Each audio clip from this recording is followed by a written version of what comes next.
শ্রেণীর ছাত্রছাত্রী, আমি দীপান্বিতা ম্যাডাম।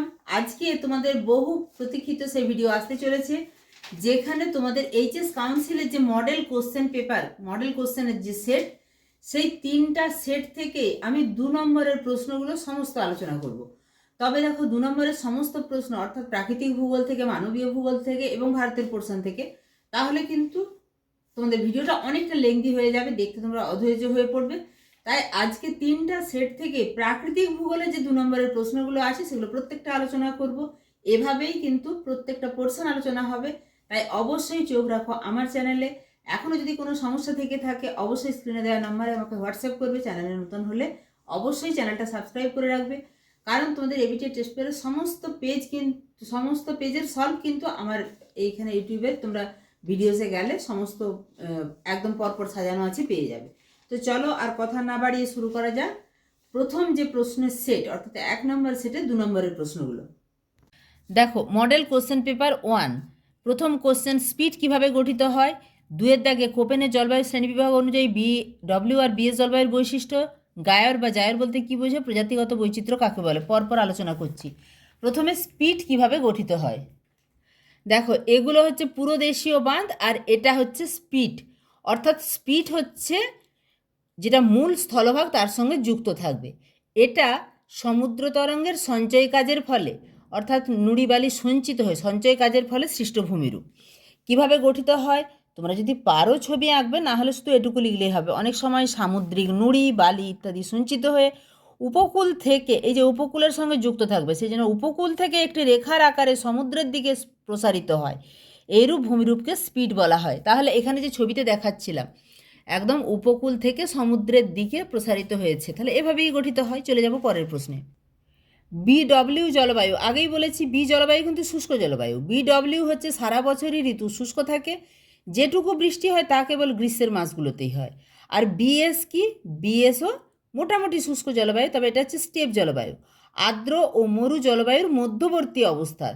তার মানে শুষ্ক এবং আর্দ্রের মাঝামাঝি অবস্থা। বার্ষিক গড় বৃষ্টিপাত খুব বেশি নয়, 38 সেমি থেকে 76 সেমি। আগেই বলেছি বি জলবায়ু কিন্তু শুষ্ক জলবায়ু। তাহলে এই কথা দুটি লিখলেই হবে। পরের প্রশ্ন ছিল গায়র বা জায়র। কোরিওলিস বলের প্রভাবে মহাসাগরের মাঝ বরাবর সমুদ্র স্রোত বেঁকে গিয়ে ও মিলিত হয়ে যে চক্রাকার জলাবর্তের সৃষ্টি হয় তাকে গায়র বা জায়র বলে। দেখো, আমার কিন্তু পিডিএফ করার সময় হচ্ছে না, তোমাদেরও হাতে সময় কম। আমি জাস্ট তোমাদের প্রত্যেকটা উত্তরকে একদম পয়েন্ট করে দেখিয়ে দিচ্ছি, এইটুকু তোমরা লিখে নিও।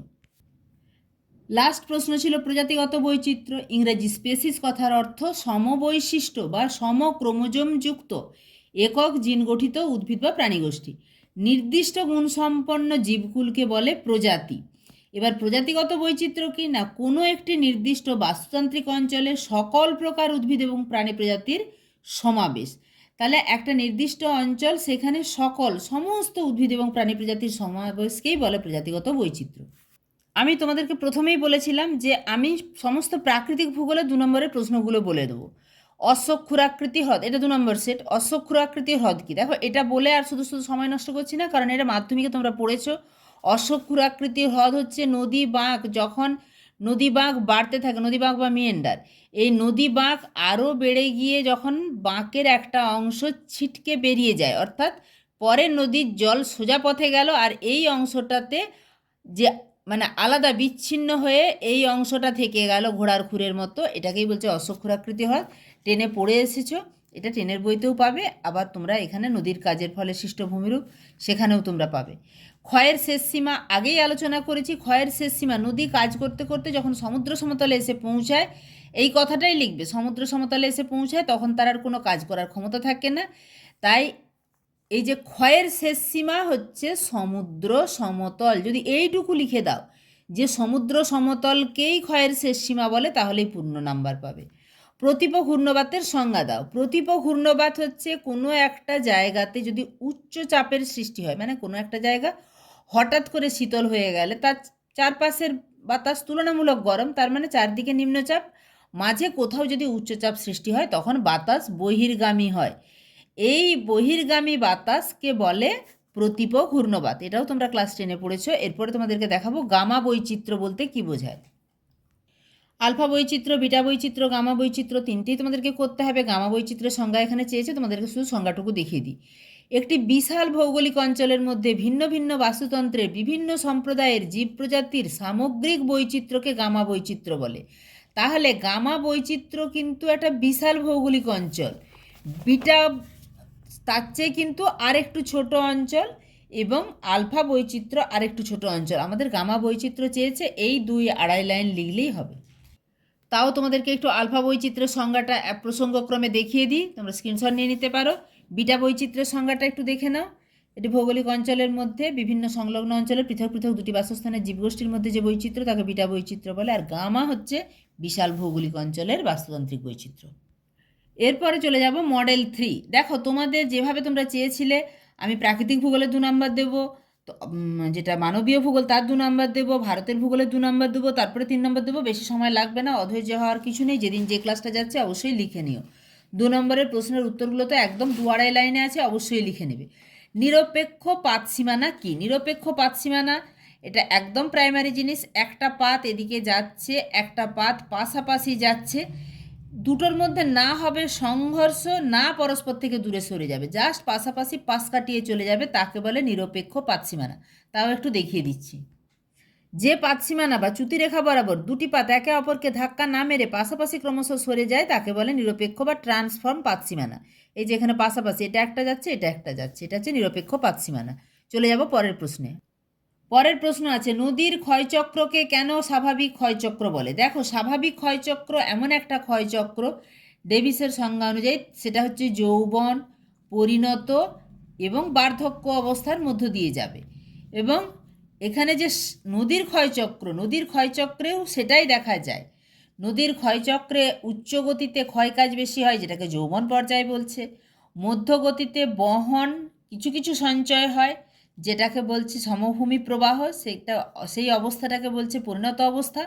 এবং বার্ধক্য প্রবাহ, যখন নদী আর বহন করতেও পারে না, ক্ষয় করতেও পারে না, সঞ্চয় করে, সেই অবস্থাটাকে বলে বার্ধক্য পর্যায়।